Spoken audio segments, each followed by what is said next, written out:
falando aqui com o Rafael para a gente poder começar, tá bom?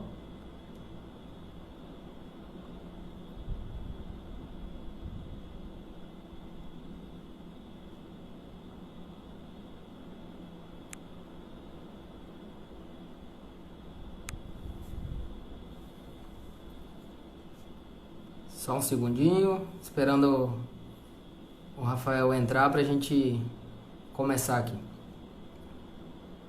Rafael Amaral, certo?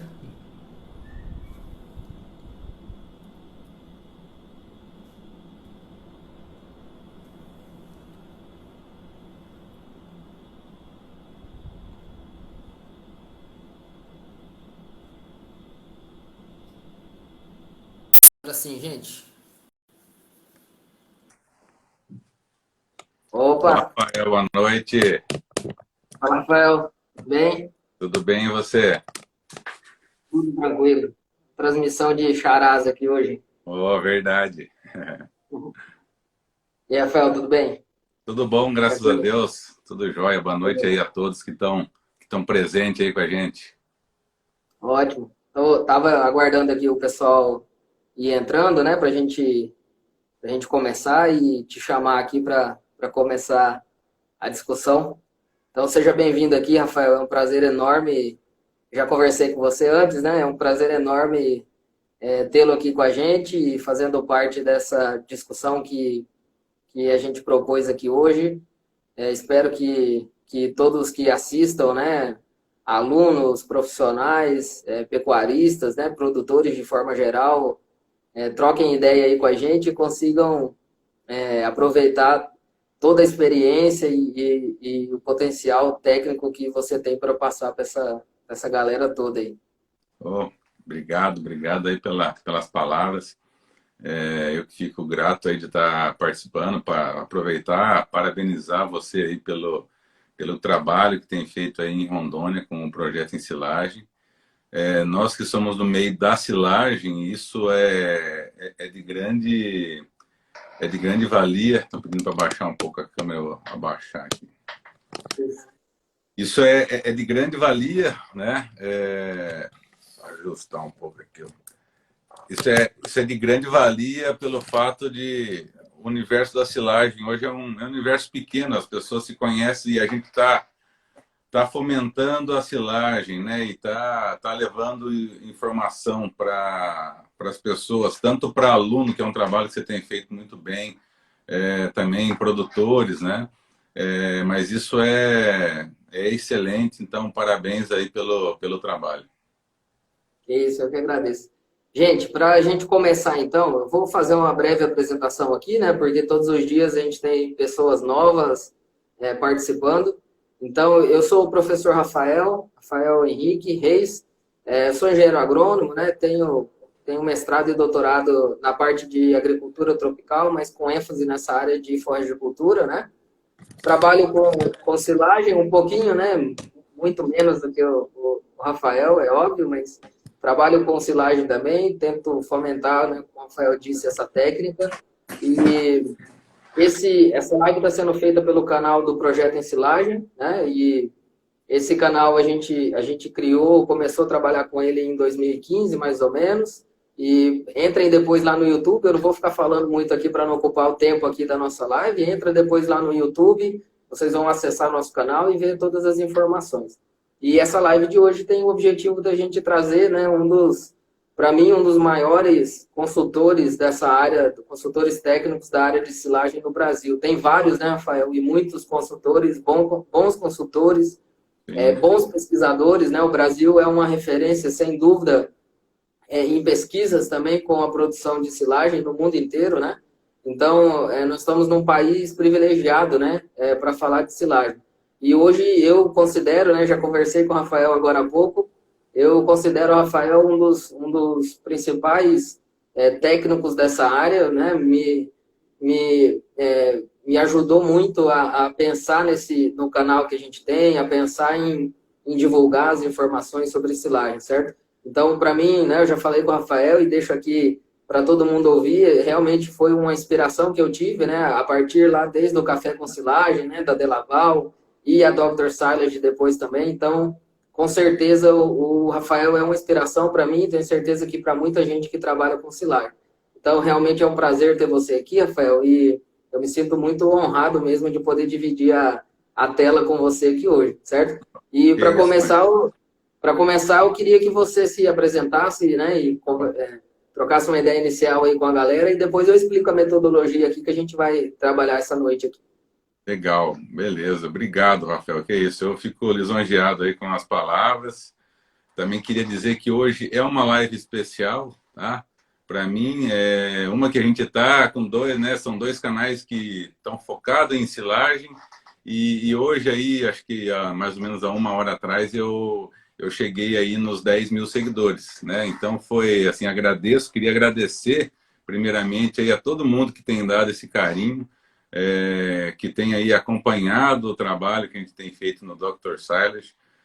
Então, assim, estou bastante contente. Então, e essa live aqui, ela tá ajudando a gente a brindar eu chegar nesse objetivo aí também, que era chegar aos 10 mil, né? Bom, você pediu para me apresentar. Meu nome é Rafael Amaral, eu sou zootecnista.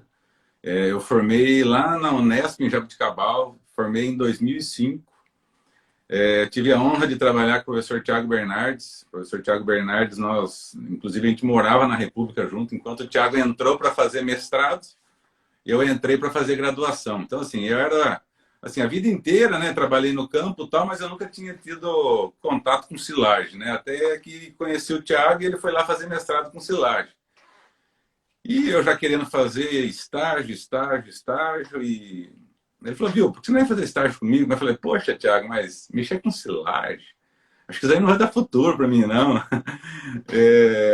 E aí acabei indo fazer estágio com ele e estou até hoje com a silagem junto comigo, né? A silagem, ela, graças a Deus, ela conseguiu dar a visibilidade hoje, né? Não só minha, como a do Dr. Salles. E graças a Deus, hoje a minha família também, nós conseguimos trazer o sustento aqui, que é através da silagem. Então, eu sou muito grato aí por tudo isso. Então, me formei lá em Jaboticabal em 2005. E aí, em 2005, eu finalizei a graduação, fui fazer mestrado e doutorado lá na Exalc, em Piracicaba. Fiz meu mestrado e meu doutorado lá também, com conservação de forragem. Tive dois orientadores lá, o professor Alexandre Vaz Pires e o professor Luiz Gustavo Nusso, que hoje é uma grande referência também na parte da silagem. Terminei o doutorado e já entrei a trabalhar um pouco na empresa de nutrição animal e logo depois eu assumi na Delaval a parte de especialista de silagem, né? E aí foi aí que eu tive a grande experiência aí de estar em contato com produtores, né? Passei ao longo aí de quase 9 anos na Delaval, e agora eu venho fazendo um trabalho aí de consultoria, trabalhando aí com produtores, fazendo bastante trabalho. Agora nós estamos nessa pandemia, né? Muito trabalho online. Mas, enfim, é um pouco da minha história.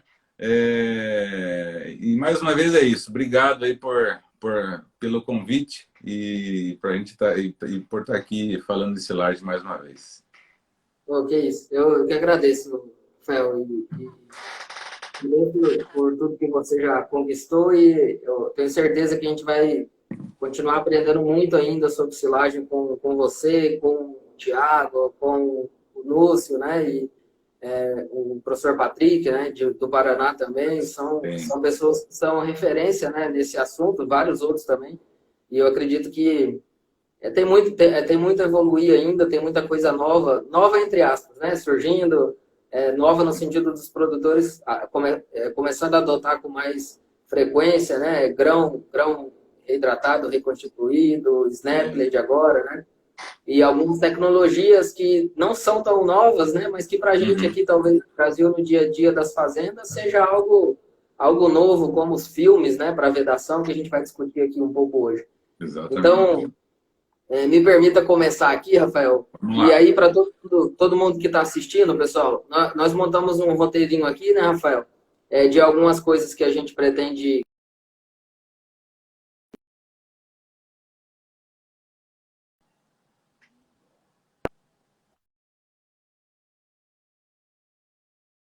de silos e tecnologias para geração.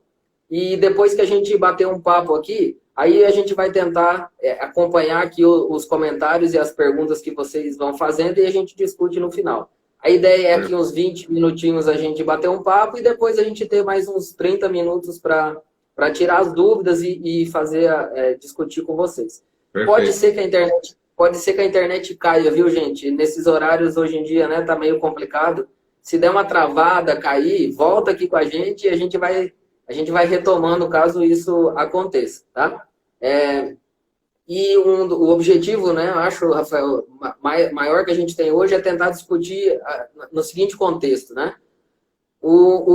Pensando no planejamento, talvez já para o próximo ciclo de produção de silagem, né, silagem de planta inteira, digamos assim, como que o produtor escolheria, né, ou definiria o tipo de silo ideal para a fazenda dele, né, para a situação dele, e se é viável ou não adotar essas tecnologias mais atuais que a gente tem de vedação. Esse é o nosso objetivo geral aqui, né, Rafael? Acredito que seja isso. E para começar, então, deixar o Rafael falar um pouco aí, contar um pouco das suas experiências. Eu acho que é importante, Rafael, eu acho que deixar bem claro aqui, né, no começo, o que é o processo de ensilagem, as etapas, onde que a gente precisa tomar, né, os devidos cuidados com o objetivo de minimizar perdas e deixar a tonelada de silagem mais barata, né? E onde que esse assunto de silo, né, e tecnologia de vedação, onde que isso se encaixa? Né? Então, vamos lá. Ok. Bom, falar um pouco de tipos de silo, eu acho que é importante.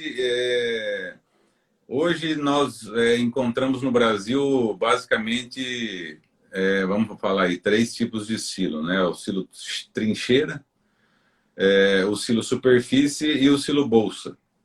Antigamente também existia silo tipo poço, né? Mas ele acabou que ele entrou em desuso. Por exemplo, na Exalc ainda tem alguns silos lá, mas também já estão em desuso, pelo fato da dificuldade de todo abastecimento e desabastecimento, né? O silo trincheira também ele consegue aí se dividir em 2 tipos de silo, né? O silo trincheira, que é feito a trincheira mesmo, né? Que é cavar um buraco no morro, né? E a gente tem um silo tipo bunker, né? Que é como se fosse um silo trincheira, só que ele é feito com as paredes para cima do solo, né? Mas assim, então o silo trincheira ele tem essas 2 variáveis aí. Eu acho que se perguntar para mim, né, qual que é o melhor tipo de silo, com certeza eu vou falar que é o silo trincheira, tá? E por que o silo trincheira ele é o melhor silo?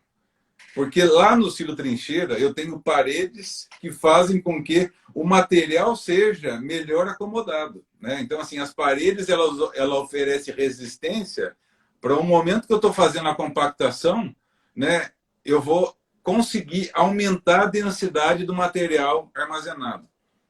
Então, por exemplo, num silo trincheira eu consigo chegar aí a valores de 750 quilos de matéria verde por metro cúbico, quando a gente está falando aí de uma silagem de milho, né, com uma partícula boa. Então, quer dizer, quando eu vou para um silo superfície, né, que também é uma modalidade bastante utilizada, e eu acho que depois a gente vai ter a oportunidade de falar um pouco mais, mas assim, um silo superfície, ele vai ter uma densidade ali de 650 quilos, 600 quilos, vai depender do material, vai depender da partícula, né? E por que essa densidade ela é menor? Porque o silo superfície ele não tem parede, então assim, geralmente ele vai se alargando ali, se alastrando, e ele não confere nenhuma resistência. Então a densidade é menor. Agora, o que é importante as pessoas entenderem assim, densidade menor ou maior? Quando eu tenho maior densidade, o que quer dizer? Quer dizer que eu tenho menos poros, né? Quando eu tenho menor densidade, eu vou ter mais poros. Então, assim, o poro entra ar, né? Vai entrar ar tanto no momento da hora que esse silo está vedado, porque a lona dupla face ela deixa o ar passar, né? Depois nós vamos falar também de barreira ao oxigênio. Então, assim, eu tendo maior porosidade, eu vou ter mais perdas, né? E como você falou, né? É importante lembrar que fazer silagem é um processo de perdas. Né? Sempre vai ter perdas. Então a gente tem que tá olhando ali o que a gente faz para reduzir essas perdas. Né? É claro que tem lugares que um silo trincheira, ele não vai ser possível fazer. Né? Tem propriedade que fala assim, Rafael, eu não tenho nenhum barranco. Né? Minha propriedade é plana, não tem um morrinho sequer. E eu não tenho dinheiro para fazer parede, né? Ou também, assim, eu ainda não tenho como levantar um morro aqui para fazer parede. Então, assim, eu tenho que usar o silo superfície. Existem alguns detalhes, que daí a gente também pode comentar, que, por exemplo, eu não tenho opção de fazer silo trincheira, né? Seria a melhor opção. Eu vou fazer um silo superfície. O que eu posso fazer? Tem alguns detalhes que a gente pode comentar. Né? E também fazendo um comentário aí de forma geral do silo bolsa, né? Que também o pessoal chama de silo bag. Ele é um silo que ele dá uma boa qualidade de armazenamento, né? Apesar da densidade ser mais baixa. Né? Quando a gente mede densidade em silo bolsa, a gente chega na densidade aí de 550 quilos de matéria verde por metro cúbico. Então, assim, reduz mais a densidade. Mas mesmo assim eu consigo ter uma boa fermentação, que ele é bastante hermético. Mas eu tenho problemas, por exemplo, gasto de plástico, espaço para eu ter, se eu tiver uma quantidade grande de silagem, isso é problema. Forma de descarregamento, né, é um problema. Né? Então, assim, tem esses pontos aí que a gente pode entrar em mais detalhes. Nos pontos aí que eu acho que seria até legal a gente talvez destrinchar um pouquinho melhor, né? Talvez aí há 5 anos atrás, né, um tempo atrás, até menos, a gente falava de densidade de 550, 600, né, quilos de massa, matéria verde, né, dentro do silo, e considerava isso às vezes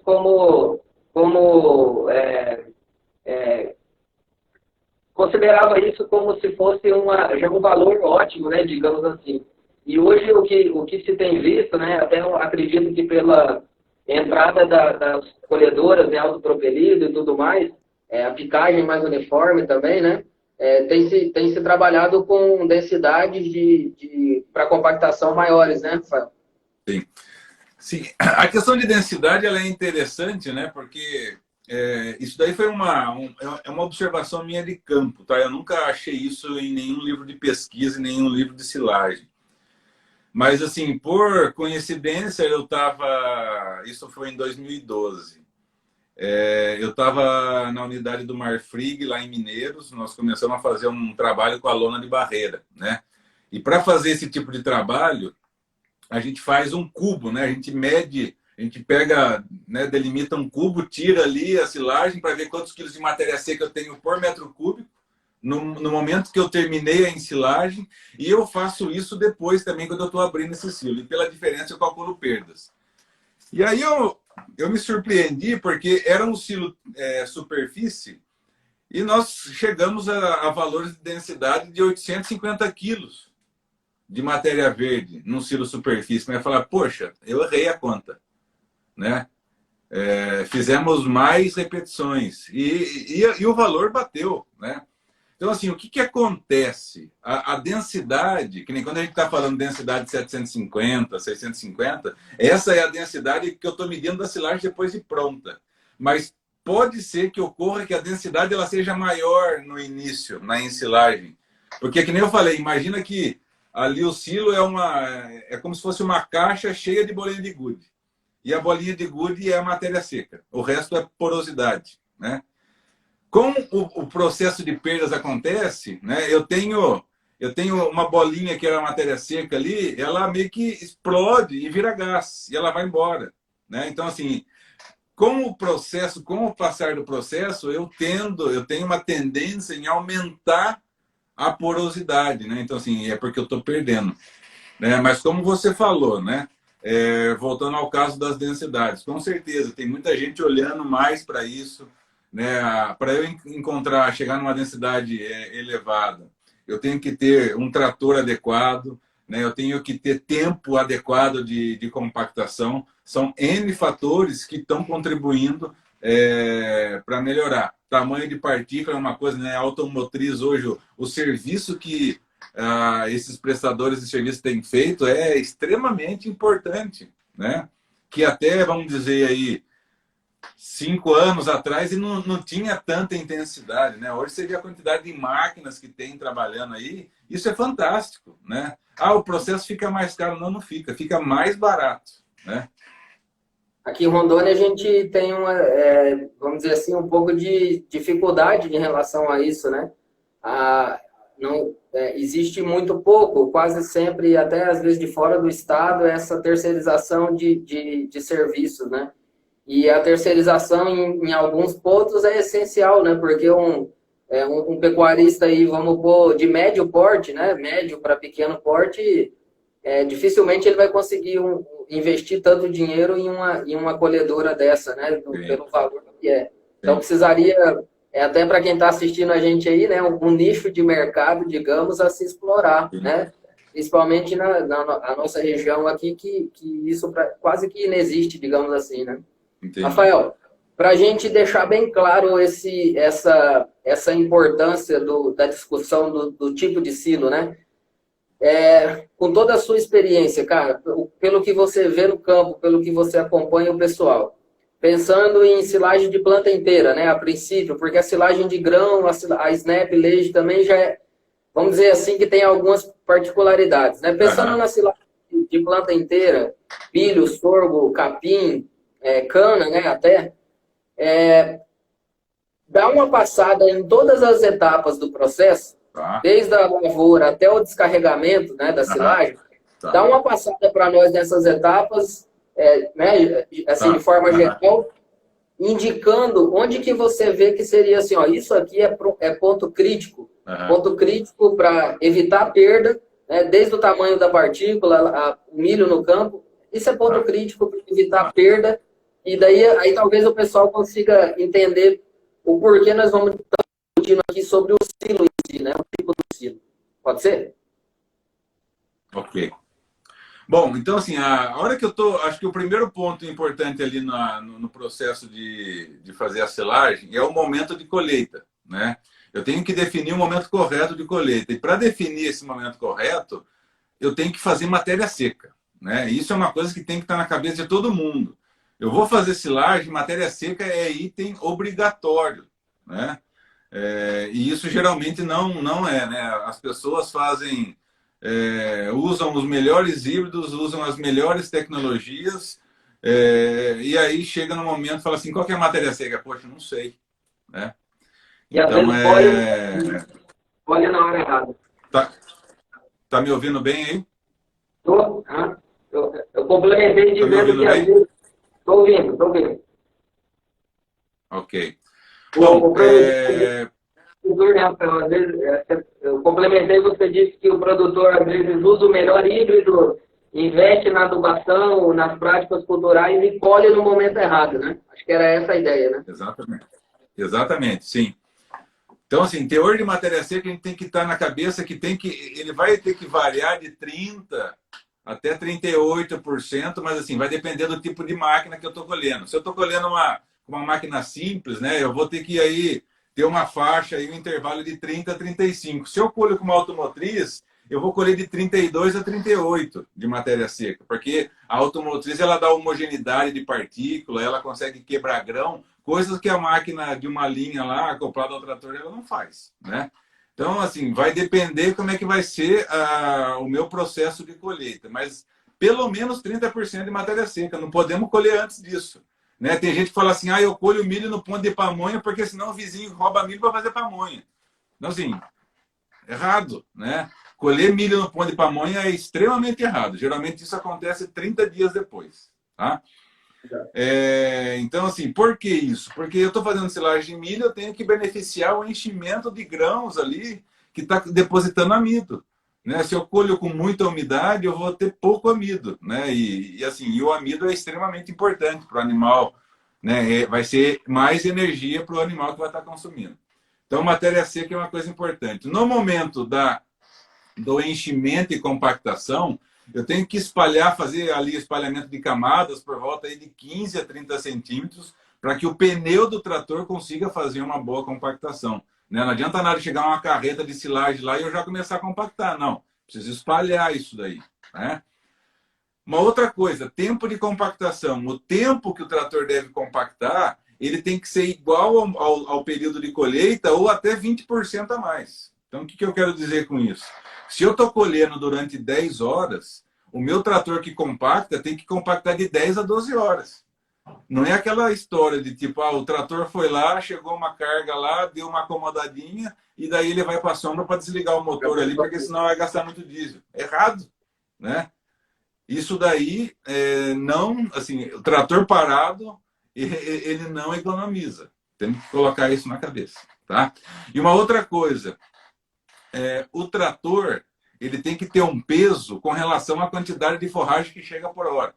Então, vamos supor, está chegando 10 toneladas por hora na boca do silo.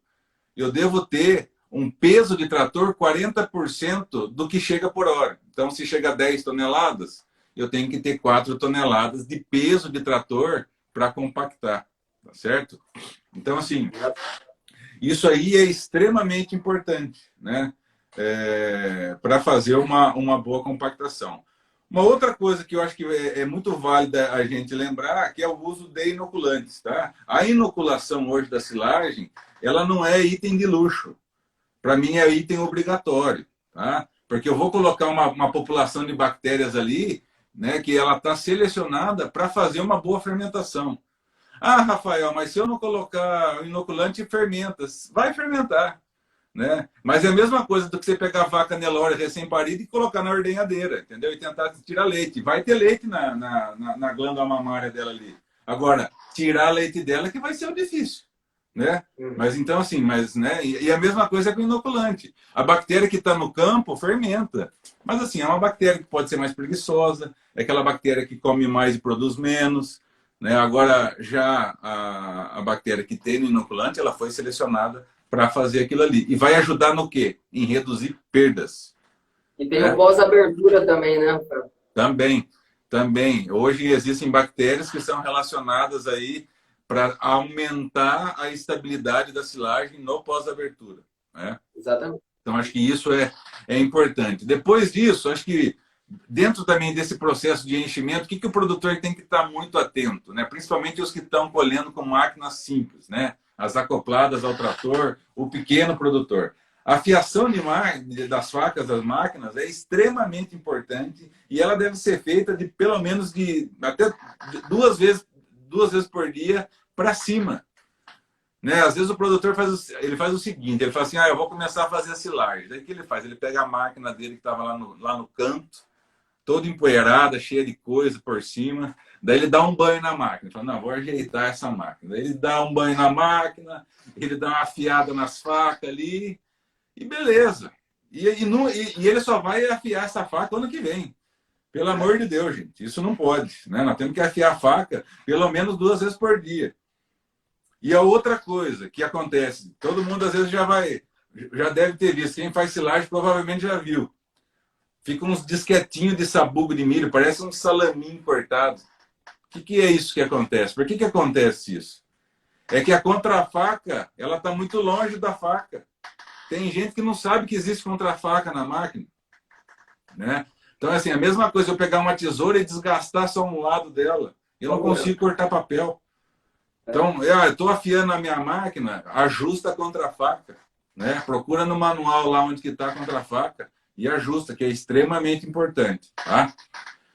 Bom, seguindo com isso, fazer a vedação. A compactação também, ela deve ser feita tanto no sentido longitudinal, né, que é no sentido do comprimento do silo, como também no sentido transversal. Né? E sempre tentar terminar o silo no sentido transversal. Por quê?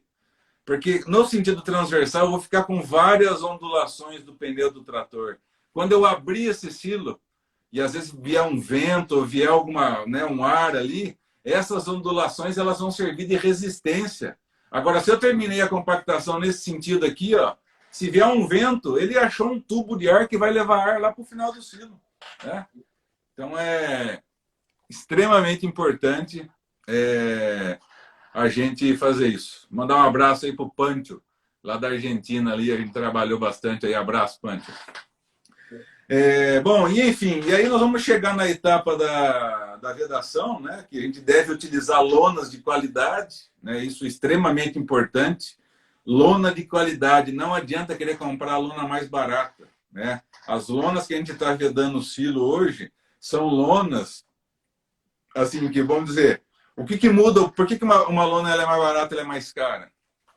A concorrência está aí, né? A gente tem concorrência de monte de lona. Por que tem uma lona mais barata e mais cara? É a qualidade do produto, né? O plástico é commodity, é como se fosse um farelo de soja, né?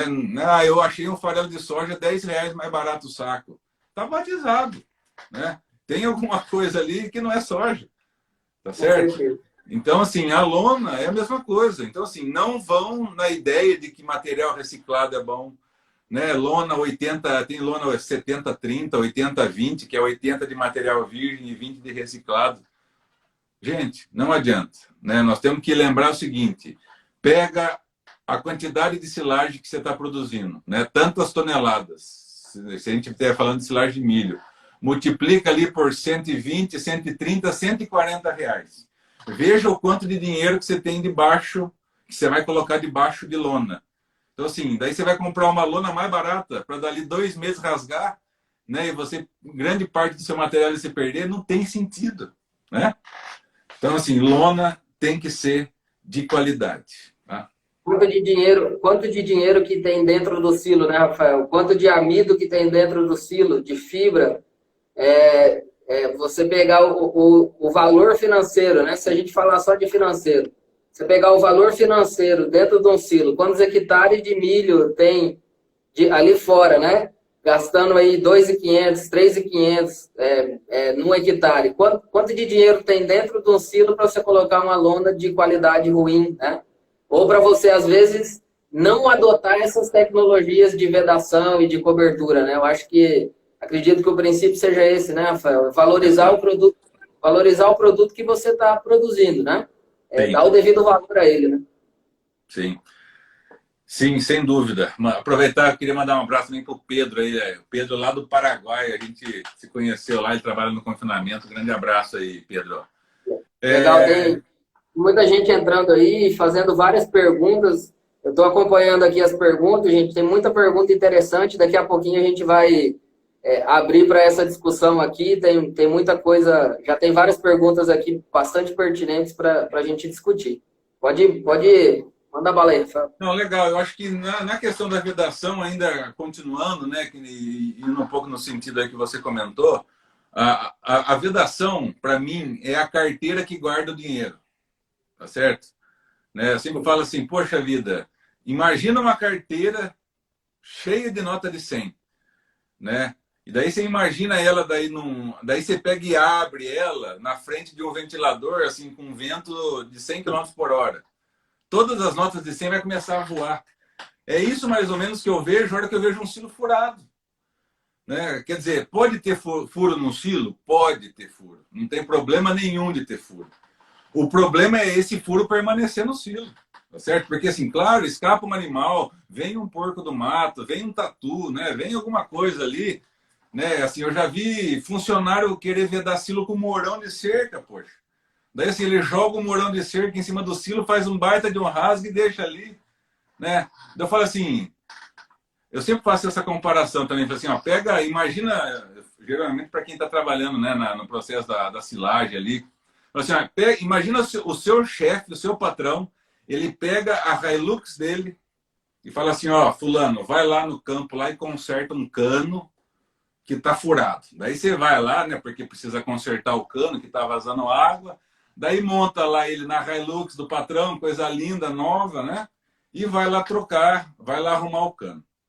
Ele chega lá e começa a chover. E ele está lá arrumando o cano. E daí ele lembra que ele pegou a Hilux e esqueceu de fechar o vidro. Daí assim, o que ele faz? Ele para de arrumar o cano dele lá e vai fechar o vidro da Hilux. Como é que vai poder chover na caminhonete do meu chefe? Né? Daí agora assim, então daí eu viro para ele e falo assim, então vamos lá, então vamos pegar esse silo aqui, que às vezes ele custa 2, 3 Hilux. Né? E você pega e joga um morão de silo e rasga a lona, você jogaria um morão em cima da Hilux, seu patrão? Ele fala, não, de jeito nenhum. Né? Mas daí eles, assim, então, assim, nós temos que começar a ver cifras, né? Olha para o silo ali e veja uma poupança, tá certo? Né? E aí eu acho que dentro do quesito vedação, usar a barreira de oxigênio também é item obrigatório, né? Como fazer matéria seca para mim é item obrigatório, usar inoculante é item obrigatório e usar a barreira de oxigênio é item obrigatório. Ah, Rafael, mas eu vou gastar muito mais dinheiro. Você não vai gastar, né? Você vai investir. Por quê? Porque para cada centímetro de camada preta que você tem no topo do silo, que ocorreu porque entrou ar, né? Pela lona dupla face, que ela passa ar, cada 1 centímetro de camada preta, você precisa de 3 de camada boa. Né? Então, a hora que você pega lá 1 metro quadrado, né? Vamos pegar 1 metro quadrado ali que está sendo vedado. E ali, geralmente, é muito fácil encontrar 10 centímetros de camada preta em qualquer silo. Né? Vamos dizer aí que 60% dos silos que eu visito, eu encontro. Que não usa a barreira. Né? Então, assim, vamos calar 10 centímetros de camada preta. Então, quer dizer, eu estou perdendo 0,1 metros cúbicos de camada preta. A relação é 1:3, ou seja, eu perco 0,3 metros cúbicos, que era silagem. E 0,3 metros cúbicos, se eu falar que tem 600 quilos por metro cúbico, eu estou perdendo 180 quilos. Né? Se eu falar que a minha silagem custa R$100, que ela está muito barata, eu estou perdendo R$18 para cada metro quadrado. Exatamente. Se você comprar 1 metro quadrado hoje de barreira de oxigênio, você vai pagar R$5. Ou seja, será que não é bom eu gastar R$5 ao invés de perder 18? E outra, né? O perder é complicado porque se você perdeu, é porque você estava contando com aquela silagem. E aí você tem um outro problema. Você precisar dela depois, você está com confinamento com boi fechado, você está com vaca de leite todo dia precisando e aí acabou, né? E aí como é que faz? O perder tem a parte financeira, óbvio, né? E tem a parte do que pode furar seu planejamento também, né? Do que pode Exatamente. Fazer você, às vezes, gastar dinheiro que você não estava preparado ou que não tem da onde tirar alguma coisa para complementar, né?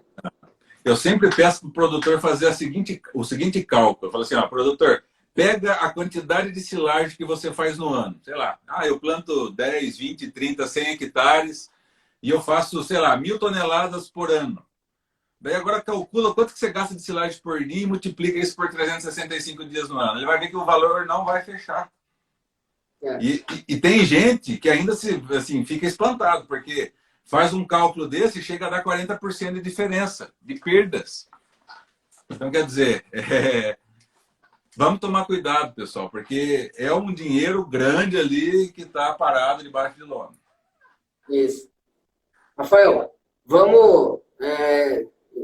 em decorrência do tempo, né? Óbvio, a gente tem um tempo aí mais ou menos 1 hora, o Instagram aqui corta, a gente pode até reiniciar depois, mas também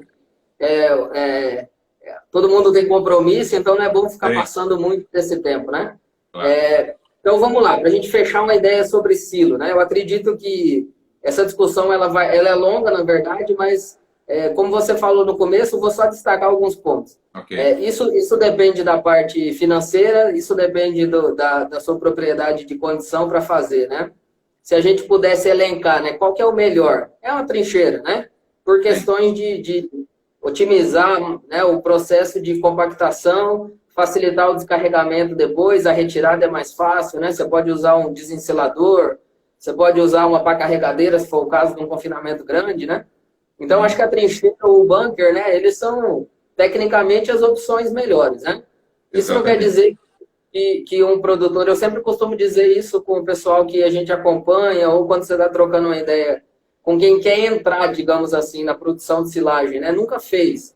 Um produtor de médio para pequeno.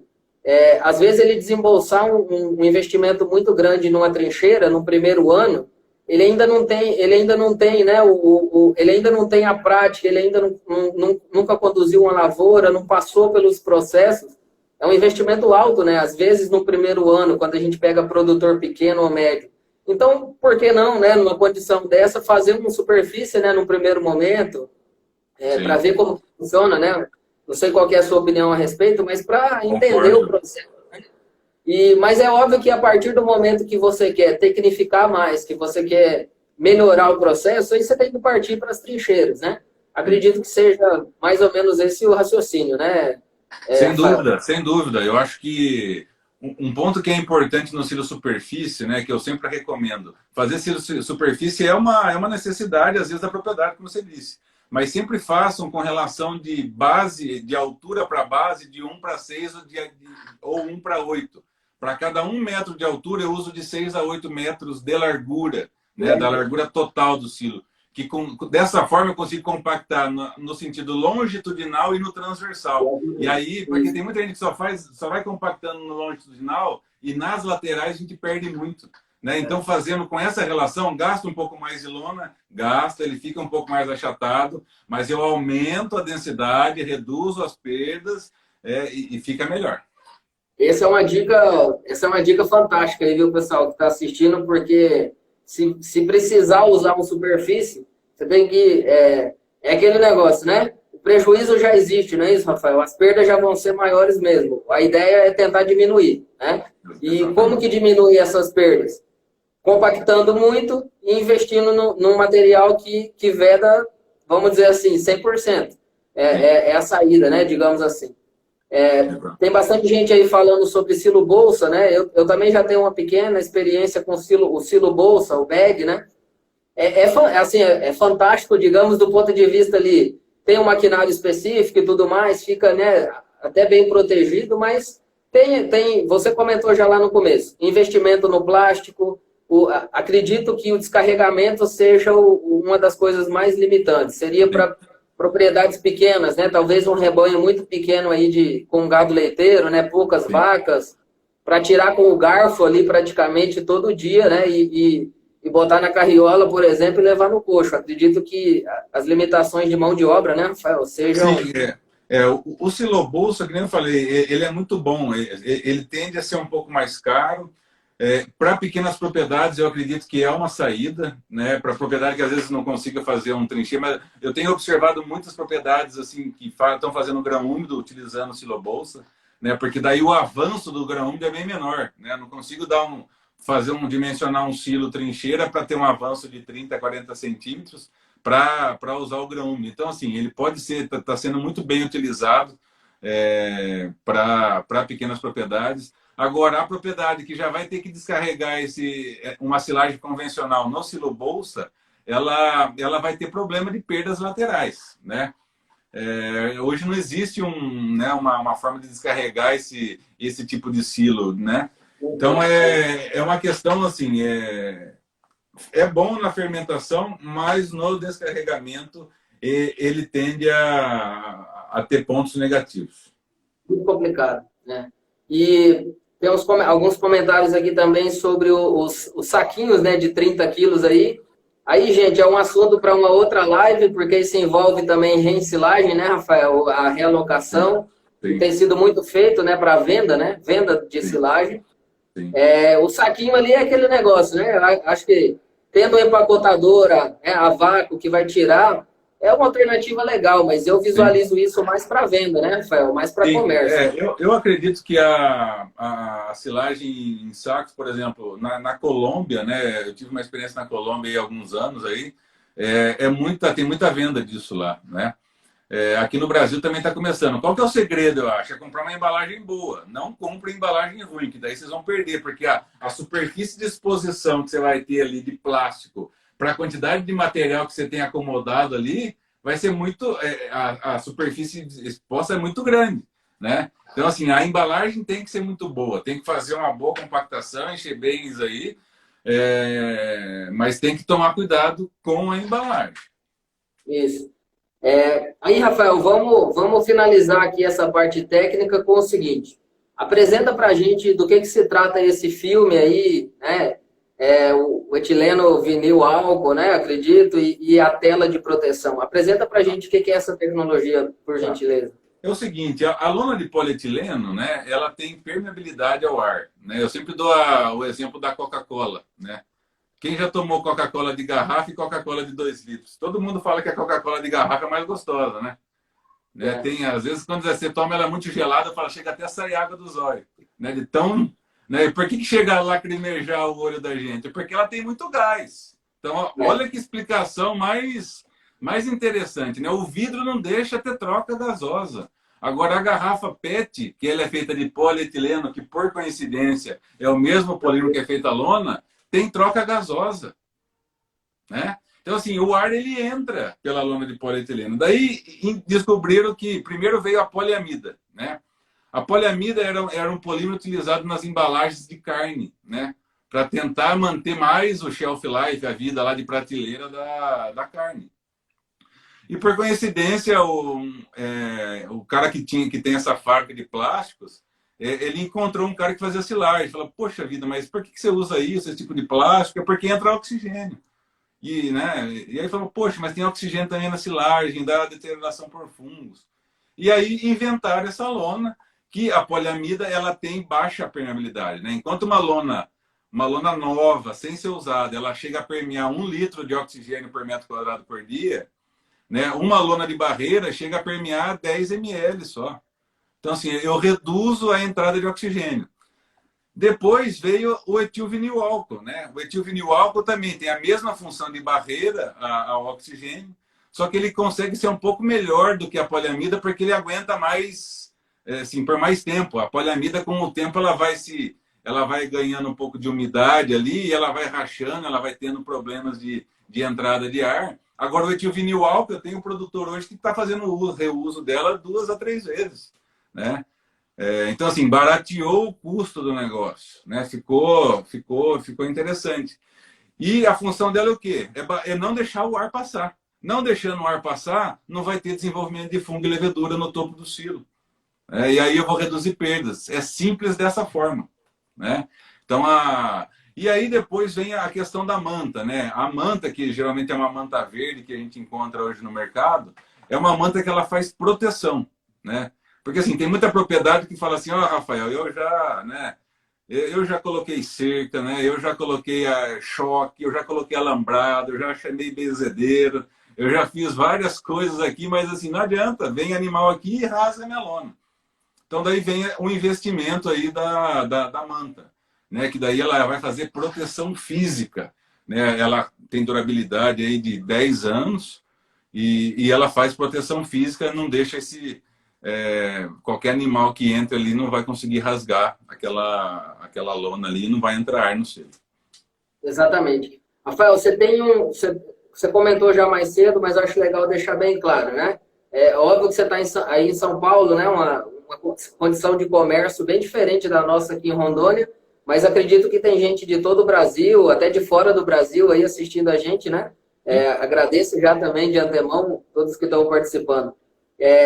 Quanto que custa, mais ou menos, né, o metro quadrado, tanto do filme, né, do filme, e a tela de proteção? Quanto que isso tem custado para o produtor?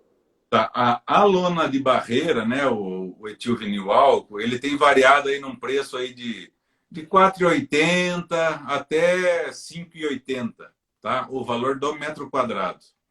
A manta, né, a manta verde, ela custa por volta aí de 18 a 20 reais o metro quadrado. Fala, puxa vida, Rafael, muito caro essa manta, né? Aproveitável, né? Só que ela tem durabilidade de 10 anos. Aqui no Brasil, assim, a gente não tem nenhuma lona aqui no Brasil com 10 anos de uso. Nós temos uma lona no Brasil vai fazer 9 anos de uso esse ano. Mas ela está inteira, tá? Então, assim, ela realmente tem tratamento ultravioleta ali para aguentar durante esse período. E a hora que você vai, poxa, custa 20 reais o metro quadrado. Se eu vou usar 10 anos, saiu 2 reais o metro quadrado. É o mesmo preço de uma lona dupla face. Tá? Então, quer dizer, é mais caro, o investimento inicial é alto, né? Ninguém vai dividir essa manta em 10 anos para pagar. Mas, assim, tem propriedades que, a hora que olha uma lona dessa, fala assim, chegou a minha salvação. E é geralmente nas propriedades que tem ocorrido as vendas, né, desse tipo de manta, o produtor ele não quer nem saber preço. Ele fala assim, não, me dá isso daqui que eu preciso. né? Agora, a lona de barreira, né, já é uma lona que ela está aumentando a venda dela, está impressionante. É claro que aumentou a concorrência, isso eu acho muito importante. É muita gente falando, fomentando o uso, que é importante. Então, assim, por isso que eu falo, lona de barreira, pessoal, é item obrigatório para produtor hoje, né? Não é querer falar assim, o Rafael, né, hoje eu não tenho vínculo com nenhuma empresa. Então, assim, tem que utilizar a lona de barreira, porque assim, isso é guardar o dinheiro que a gente tem, né? É ter mais comida para alimentar mais animais. Novamente, né? Reduzir perda e segurança, né? No caso da barreira de oxigênio, reduzir perda e ter a segurança de ter aquele material. E também, né, no caso da tela, né, de proteção, nesses casos que você...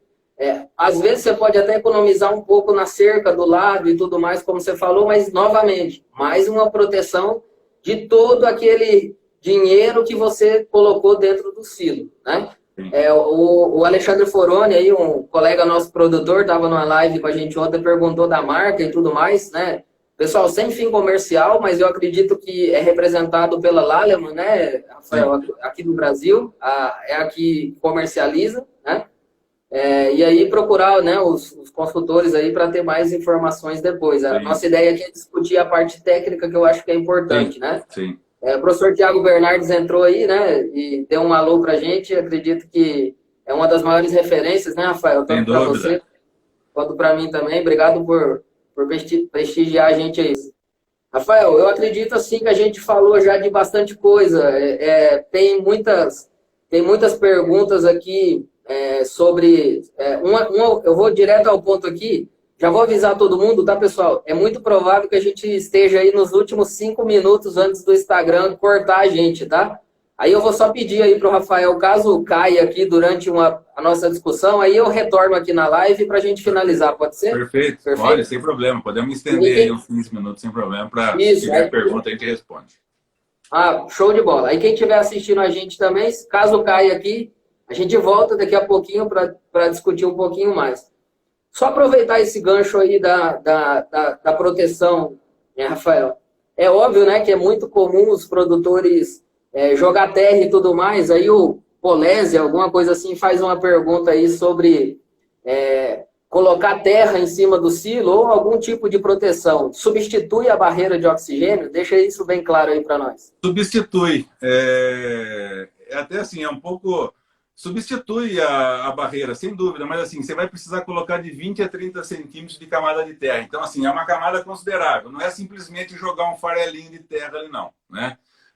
Inclusive, nós fizemos trabalhos durante o meu doutorado, o professor Tiago Bernardes também fez trabalho com isso, fazendo os testes. Então, assim, a terra, ela barra, né? Ela tem uma densidade extremamente elevada e ali ela consegue... fazer a compactação e evitar fazer uma barreira de ar. O problema, o manejo é muito grande, tá certo? A hora que vem uma chuva, principalmente aí em lugares que chove muito, choveu, a terra vai embora, né?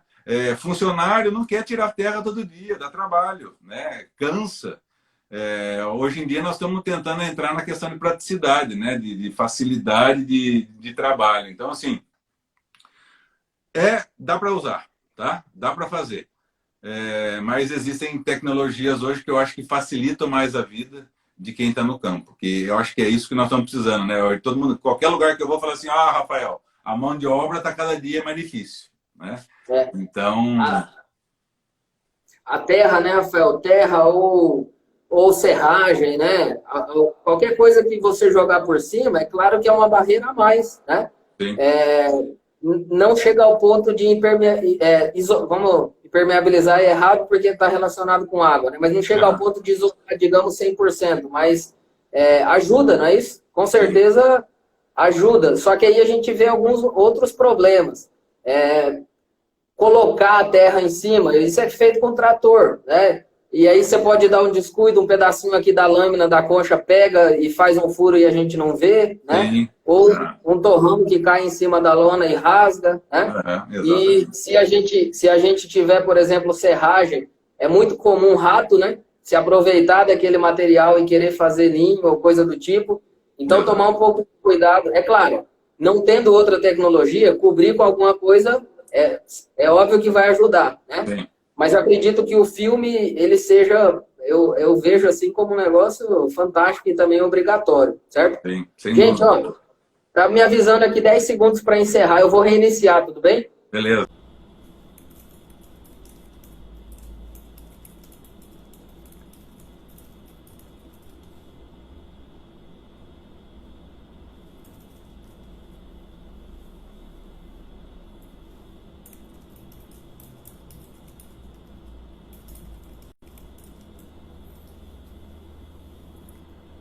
E aí, pessoal, retornando aqui, continuar e seguir aqui.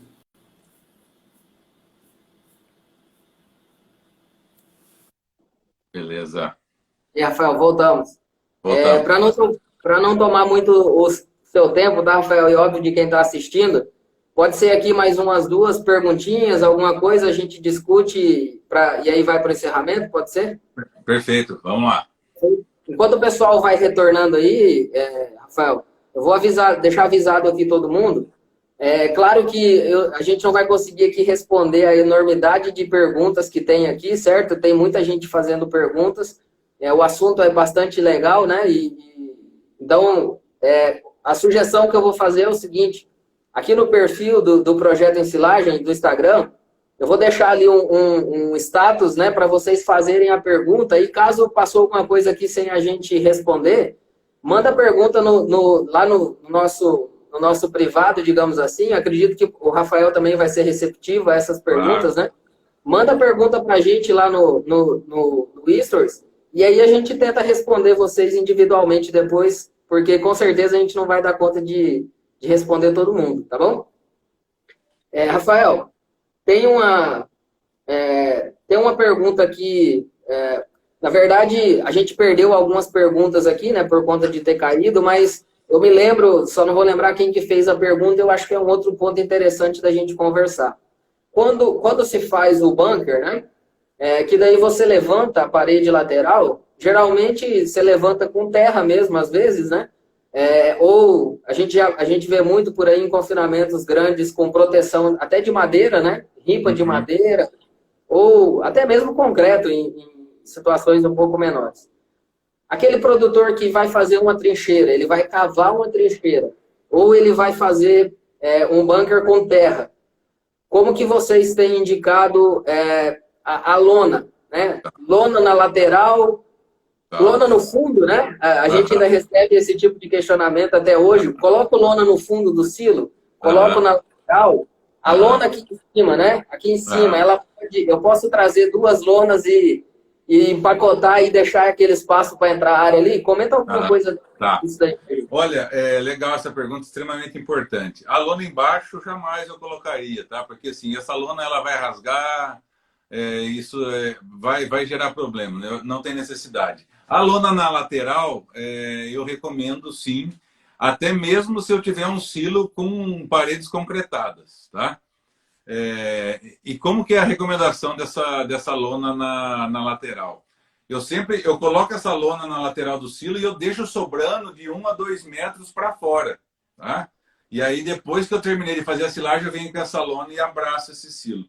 Por que eu faço isso? Porque a hora que eu formei isso daqui, ó, é como se eu tivesse formado uma calha. A hora que a água vem da chuva, ela não vai entrar, porque aqui eu tenho silagem espremendo essa lona do lado da parede. Então não cai uma gota de água dentro da silagem. Tá? Isso é extremamente importante. E outra coisa, eu colocando essa lona, depois eu venho com uma lona por cima. Tá? E aí a vedação que eu faço, eu não preciso sair com essa lona para fora do meu silo. Eu venho com essa lona aqui, até aqui mesmo, né? Porque eu vou ter essa lona aqui, encontrou com essa, eu vou colocar um peso nessa região do meu silo aqui, ó. Geralmente o que acontece? O silo, com o passar do tempo, ele vai murchando, né? Se eu só tenho uma lona aqui para fora, né? E eu tenho só silagem aqui, esse silo ele vai murchando, ele vai descendo. E aí vai criando tipo uma tubulação de ar aqui. A hora que o ar ele vem, ele vai lá para dentro. Agora, se eu envelopei esse silo e esse silo começou a descer, essa lona ela vem junto. Então, quer dizer, eu vou impedir que ar entre nas laterais desse silo. Tá? E outra coisa, a lona na parede, ela protege a silagem. Né? Se a gente pegar tanto o solo quanto o concreto, eles têm uma resistência à redução ou à alteração do pH é grande. Né? Vamos dizer, o poder tampão ali está alto, né? Que nem assim, olha o tanto de calcário que eu tenho que pôr no solo quando o solo está ácido, né? Então, assim, enfim, mas ali, como eu tenho um solo ou um concreto que ele está próximo ali da neutralidade, né? Um pouco levemente ácido, mas só que eu preciso ter uma silagem com pH abaixo de 4, tá certo? Então, assim, se eu não tenho essa lona, a resistência para cair o pH ali vai ser alta, não vai cair. E aí o que acontece? Tem desenvolvimento de clostridium. Né? Então, assim, é fácil, é só você ir lá no cantinho lá da sua silagem, pega uma amostra e cheira. Né? Se você não sentir um cheiro de ácido butírico, você me liga, porque eu nunca vi. Né? Vai ter cheiro de ácido butírico, né? Vai ter aquele cheiro pútrico, né? E a hora que eu ponho a lona, isso não acontece. Então, assim, eu estou reduzindo perdas nas laterais. Né? Quando a gente vê camada preta, a gente vê fala de relação de 1:3, né? Na lateral ali, nessa fermentação por clostrídio, você fala de relação 1:2. Não tem camada preta, mas você vê que a coloração muda, né? Você vê que a matéria seca ela diminui, né? Então, colocar lona na parede é interessante. Ah, mas Rafael, o trator que vai compactar vai comer toda a lona ali. O trator que está compactando, eu estou com a parede aqui, o trator ele pode compactar até 20 centímetros de distância. Porque o peso do trator, onde que ele faz a compactação? Ele faz para baixo e na diagonal. Ele não faz compactação lateral. Então, assim, não tem por que eu querer ralar a roda lá na parede. Tá certo? Então, assim, isso não tem problema nenhum. Você comentou, né, clostrídio, pH acima de 4,5, 5. E umidade que vem da lateral, né, do silo, exato. Se não tiver a lona, vamos dar um chute aí, mas não é um chute muito longe, né? Você perde aí 5, 8%, né, de um silo só na lateral. Vamos excluir o resto das outras perdas aí. Isso. Só essa perda na lateral. Se você está numa região que chove muito, se você tem um solo muito argiloso, às vezes, que segura muita água, né, Rafael? Uhum. E essa transmissão de água da lateral para dentro do silo, ela vai ser constante, né? Exatamente. E para fechar esse raciocínio, o pessoal da Girolando fez um comentário também, eu pergunto, e como que faz na lateral do silo superfície? Aí não tem o que fazer, né? O silo superfície, ele não existe lateral, é como se fosse todo o topo. Então, daí exato. A gente entra naquela questão da compactação na longitudinal e na transversal para eu aumentar a minha densidade, né? E trabalhar com uma lona de barreira boa. Isso. Difere, alguma coisa assim, falou sobre... numa situação de uma silagem muito úmida, né? Matéria seca aí abaixo de 30%, com essa situação de um furo na lona e tudo mais, né? Qual é o risco? Aí encaixa com o que a gente está falando aqui, né, Rafael? Tipo de silo e a proteção, né? Acredito que encaixa, né, na discussão. Sim. Você pode repetir a pergunta? Ele colocou uma situação de matéria seca da forragem abaixo de 30, então material muito úmido. Isso as perdas são potencializadas se tiver um furo, se não tiver a proteção, né? É óbvio que é assim, né? Se você já tem o problema do furo, se você tem o problema da entrada de oxigênio, se tudo tiver muito bom dentro do silo, já é um problema. Se as coisas já não tiverem muito boas lá dentro, né? Excesso de umidade potencializa o problema, né? Tem uma pergunta aqui que eu acho que é boa, só que usar 2 lonas dupla face na superfície bloqueia oxigênio? Não. Né? Até isso é uma coisa assim que eu sempre comento. Às vezes o produtor que ele faz, ele compra uma lona boa, ele veda o silo dele, daí ele vai pegar a lona antiga do ano passado para colocar por cima da lona que ele quer proteger essa lona. E geralmente o produtor faz o quê? Ele pega e ele joga a parte preta, porque a parte branca está suja. Daí ele joga a parte preta para cima. Ou seja, ele vai aquecer essa lona, ele vai potencializar ainda mais a perda. Então, assim, é uma lona só, a lona dupla face hoje. A função dela é barreira, é fazer proteção contra raio ultravioleta, né? E por baixo, mais uma vez, gente, vamos usar a lona de barreira ao oxigênio. Na Certo. questão da lona de parede, só também mais um ponto, a lona de parede, ela não precisa ser a melhor lona não, tá, pessoal? Porque ela não vai estar em contato com o sol. Então, assim, ela vai ser uma barreira física mesmo ali para proteger, para tirar o link aí da silagem com a terra ou com o concreto. Até o Thiago comentou agora há pouco aí que eles fizeram um trabalho, publicaram no Journal of the Earth Science, extremamente respeitado, né? É o jornal mais respeitado hoje no mundo nosso aí que a gente vive, mostrando que o uso da lona é efetivo, né? Então, assim, não é achismo isso que nós estamos falando aqui, né? E a lona que está protegendo ali, é claro que não posso pôr uma lona suja, né? Porque às vezes eu estou carregando esporo de clostridio, esporo de fungos, né? Mas pode ser uma lona usada, né? Uma lona mais barata. Certo.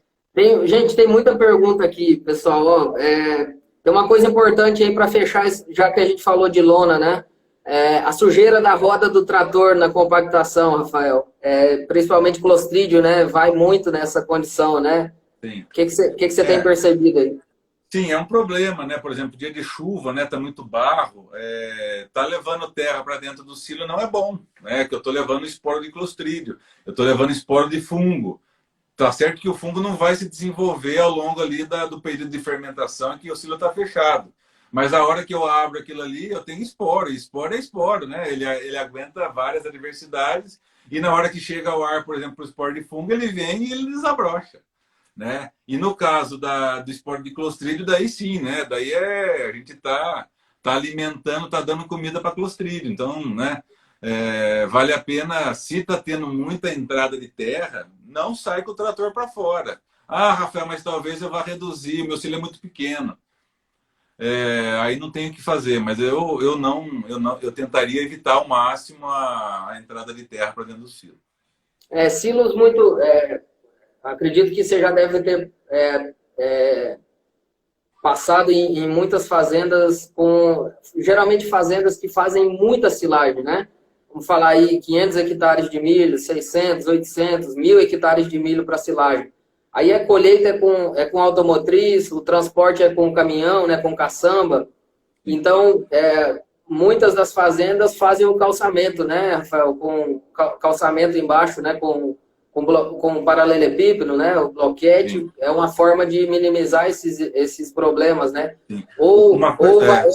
Ou propriedade leiteira, né, que às vezes faz uma trincheira menor e aí faz com concreto e acaba concretando até embaixo porque são silos menores, né?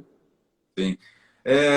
Uma coisa que eu tenho recomendado é assim, isso serve para pequeno, médio, grande produtor, porque assim, o barro é um problema generalizado, né? E aí tem muito produtor que fala, pô, Rafael, mas você fala que barro, né, não pode, tem que reduzir, mas eu não tenho dinheiro para colocar concreto. Então, assim, o que eu tenho recomendado?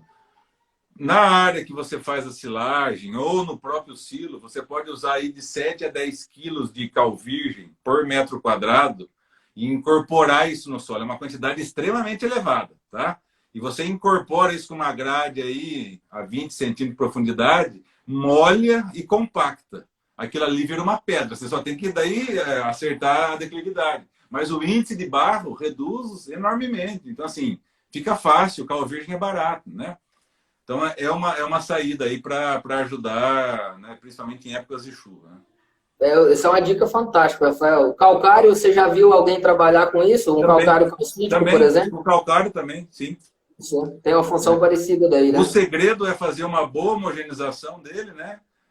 Fazer isso no momento que eu não, né, que eu tenho ali tempo, que eu vou talvez vai estar um pouco seco ali o solo, daí eu vou molhar ele, eu vou ter a possibilidade de compactar, vou ter a possibilidade de molhar de novo, que seja às vezes incorporar melhor, mas fica muito bom. Viu? Faz na parte de dentro do silo também ou só na parte da boca? Pode fazer na parte de dentro. Ali embaixo vai ter uma um problema, mas assim, isso daí e o solo não vai mudar muita coisa, não. Certo. O pessoal está com a dúvida aí, Rafael, sobre a lona na lateral. Acredito que seja daí uma lona dupla face normal, né? Uma lona aí de umas 180 micra, né? Sim, só para evitar até assim, ela não vai estar exposta ao sol. Se quiser comprar lona preta, pode comprar lona preta, né? Para colocar na lateral, que se for mais barata. né? Só não vai depois pegar essa lona preta e colocar por cima do silo, né? Mas assim, pode ser uma lona qualquer. Só não compre de material muito reciclado, porque também daí vai começar a rasgar e vai dar problema. É só deixar bem claro que, como ela vai ficar interna, digamos, não precisaria do tratamento anti-UV, né? Então, pode ser uma lona mais simples, né? Às vezes uma lona mais barata. Acredito que seja essa a ideia, né? Rafael, para terminar, então, eu vi já 2 ou 3 perguntas aqui falando sobre o processo de retirada, né? Hoje existe... Bom, tem a retirada desde garfo, não é isso? Manual, e retirada com carregadeira e tudo mais. Uhum. O que você tem visto aí de tecnologia interessante para o produtor? Tem os desensiladores? Para a gente finalizar, então, as perguntas. Olha, olhando do ponto de vista do silo, né, o desensilador é muito bom. Tem muito nutricionista que às vezes não gosta pelo fato que você reduz a partícula, né? Isso pode ter problema para o animal. Mas eu sempre gosto de olhar no processo, né? O processo de ensilagem. A silagem que o animal vai comer é um ponto depois. Eu posso também conferir melhorias, por exemplo, para o animal, com uma fibra longa, dependendo do que nós estamos trabalhando, né? Então, assim, mas eu acho que dentro do ponto de descarregamento de silo, a primeira coisa que nós temos que começar a ver é qual que é o avanço que a gente está tendo do nosso painel. Primeira coisa, o painel tem que ser um único painel, né? Eu sempre dou o exemplo que o professor Tiago Bernardes faz. Temos que imaginar que o silo é um pão de forma. Cada dia eu tiro uma fatia do meu pão de forma, que é o meu silo. E essa fatia tem que ser de pelo menos 30 centímetros no inverno e 40 centímetros no verão. Tá? Então, assim, essa é a primeira coisa. E ninguém mede isso. Então, assim, como é que a gente pode medir? É só... Estou hoje lá, fiz um risco do lado do meu silo ali na lateral. Fiz um risco ali, dali 7 dias eu volto e meço a distância do meu risco onde que está a parede. O meu avanço é tanto. Às vezes, no uso daquele silo, eu não vou conseguir fazer muita coisa, mas você já consegue se ligar para o próximo silo. Preciso redimensionar meu silo, preciso fazer alguma coisa. Nós precisamos ter histórico, né, das coisas. É que nem a bezerra. A bezerra nasce, ela ganha um brinco e ela ganha o número dela no caderno. O silo nasce, né, o silo ele nasce o dia que ele é vedado, né, e ninguém faz nada, né? E aí você tem valor lá de, às vezes, 300 bezerras lá dentro. Exatamente. Mas, enfim... Então, assim, o avanço é extremamente importante medir, né? E o método de descarregamento, temos que ver as opções que a propriedade tem. Acho que o que a gente tem que começar a olhar no descarregamento é a temperatura da silagem. É comprar um termômetro de espeto, né? Eu falei ontem numa outra live, empresta da esposa, a esposa faz doce às vezes, pega dela, ela vai ficar brava, né? Mas vai lá e mede a temperatura da silagem, né? Qual que é a temperatura da minha silagem? A minha silagem está com temperatura acima de 37 graus, a silagem está com febre, né? Acende a luz vermelha e leva para o hospital. É o que a gente faz com criança nova, né? Logo você vai ver, tá com um neném novinho aí, eu já tenho 2, meu Deus do céu, né? Ainda mais quando é criança nova, né? Bateu febre e fala, pelo amor de Deus, vamos para o médico. Né? A silagem também, gente. Né? Então, assim, vamos começar a medir temperatura de silagem. Tá certo? E aí, eu sabendo o avanço, eu sabendo a temperatura, eu vou começar a ver se meu método de descarregamento está bom. Né? Eu posso ter uma fresa altamente sofisticada, com todas as facas afiadas, né? Mas se eu estiver avançando 10 centímetros por dia, não vai ter serventia nenhuma. Né? Então, assim, vamos começar a olhar nos parâmetros, né? Mesma coisa, né? A vaca deu CCS alta, está com mastite. Eu preciso dar um antibiótico para ela. Como é que você sabe que você tem que dar um antibiótico? É porque eu medi. Agora eu não estou medindo nada no silo, daí assim, não adianta falar assim, usa fresa. Né? Então, assim, monitoramento, né? Eu sou extremamente a favor de monitorar e aí, com base nisso, falar assim, bom, essa fresa aqui está sendo a causa, né? A pá carregadeira está sendo a causa, né? O que eu preciso fazer. Então, eu acho que é o grande ponto aí que eu destacaria. Isso, o monitoramento, né, Rafael, em todos os processos. A gente falou hoje aqui, desde lá não falamos muito da lavoura, mas desde a lavoura, né, monitoramento. Eu tenho que saber quando que essa lavoura está próxima ali do ponto de colheita, porque tem que estar tudo preparado, mão de obra, maquinário, silo, lona, né? Eu não posso Eu não posso estar colhendo milho e correndo na cidade para comprar a lona, né? Eu não posso, esse tipo de coisa não pode acontecer. Então, o planejamento e o monitoramento em cada uma das etapas, né? E Sim. essa parte de deterioração aeróbia, né? Isso às vezes a gente fica muito preocupado com as perdas dentro do silo, né? Não, vamos evitar a perda dentro do silo, vamos fazer tudo certinho. O pessoal falou aí sobre pen state, né? É importante lá na hora para ver tamanho de partícula e tudo mais. A gente fica preocupado com o que está dentro do silo e esquece que às vezes o produtor, o pecuarista, ele abre o silo e aí ele vai ter às vezes o dobro de perdas do que ele teve lá dentro, né? Então, o processo de ensilagem, né, digamos assim, vai muito além daquilo que acontece ali dentro do silo, né, bactéria e tudo mais. Desde o planejamento da lavoura até chegar ao ponto, não, o animal comeu, ele converteu aquilo, aí, digamos assim, o seu processo encerrou, né? Porque se você está verificando o indicador lá no animal, está quebrando o grão, está perdendo amido nas fezes, né? E aí os zootecnistas, eles têm uma capacidade, né, muito maior do que a gente até de verificar esses indicadores. Então, acho que o monitoramento, né? O processo de ensilagem, ele é lá da lavoura até as fezes do animal. Aí você teve certeza do que aquilo que você produziu, o animal está utilizando, o animal está convertendo? Não, então são indicadores que você vai ter que voltar depois no seu novo planejamento e tentar melhorar aquilo ali, né, Rafael? Eu acredito que seja essa a ideia. Exatamente, sem dúvida. Eu, assim, eu criei um conceito, geralmente eu sempre gosto de falar isso, mas eu gosto de dividir o processo de produzir silagem em 3 S's. O S do solo, o S do silo e o S da silagem, né? Assim, S do solo hoje tá muito bom, né? Você vê assim, as propriedades, híbridos, produtividade, tecnologia, tá fantástico. A silagem também, né? Hoje o nutricionista ele consegue fazer a vaca dar leite e boi engordar até formulando kombucha de tomar banho, não é verdade? Então, assim, e a silagem em si também, ela tá num contexto, o pessoal analisa, sabe que, né, sabe a quantidade que dá. Agora, o S do silo tá meio que esquecido aí, né? E o S do silo, o que é? Desde o dia que eu comecei a colher até o último dia que eu tirei a última conchada de silagem do silo, né? Então, por isso que eu gosto de falar, o silo é um indivíduo dentro da propriedade, né? Ele nasce, né? Ele passa um tempo lá e ele também morre, né? E nós temos que começar a monitorar, né? Por exemplo, eu tinha uma vaca muito boa. Eu sei que ela é muito boa porque eu anotei. Essa vaca aqui eu vou querer replicar geneticamente, né? Eu tenho uma vaca que ela deu mastite durante 10 vezes no ano. Essa vaca foi pro gancho, né? Então, assim, e o silo é a mesma coisa. Aquele silo ficou muito bom, mas com base no quê? No base nos parâmetros que eu comecei a avaliar. Então, eu vou replicar aquilo ali. Aquele silo aqui, ele ficou ruim. Então, beleza. Então, eu não vou fazer mais aquilo, né? Então, assim, a gente precisa começar a aprender com o próprio silo, né? Mas para aprender, nós temos que começar a tomar nota, né? Que nem, mais uma vez, a bezerra nasceu, ganhou o brinco. O boi que vai lá para o confinamento ganhou o brinco. O silo que nasceu ganha uma placa, poxa.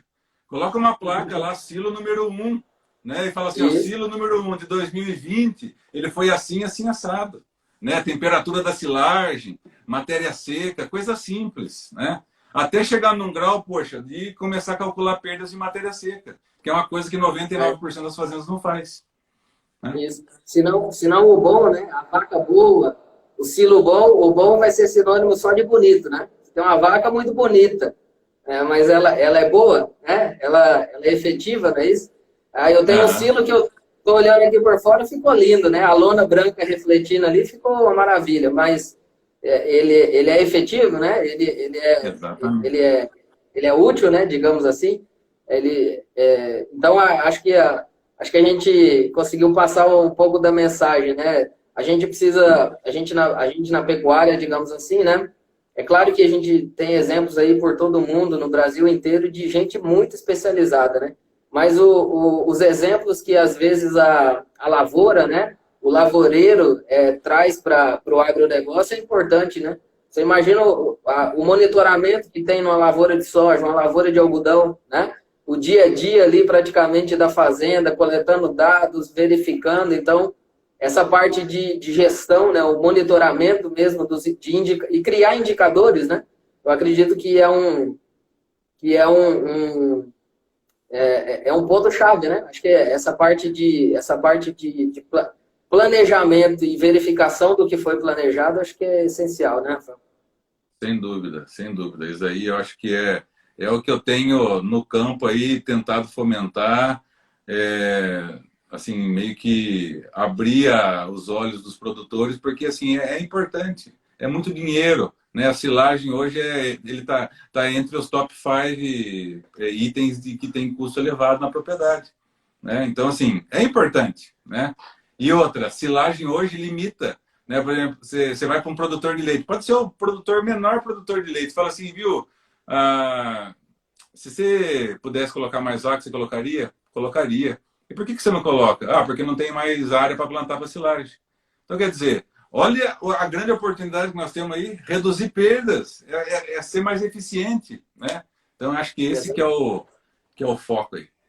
E é importante, né, Rafael? Eu acho que, assim, serviços como o que você presta, né, privados, digamos assim, de consultoria, eu acho isso fantástico. E serviços como que a gente também presta, né, dentro de uma instituição pública, eu também acho que é importante, né? Teve alguns comentários até aqui desde o começo da live, falando, né, produção de leite em Colorado, se o IFRO pode participar. A gente já participa, né? Tem muitos professores aqui, muitos colegas que fazem vários tipos de trabalho aqui com produtores. A gente também faz alguns trabalhos, né?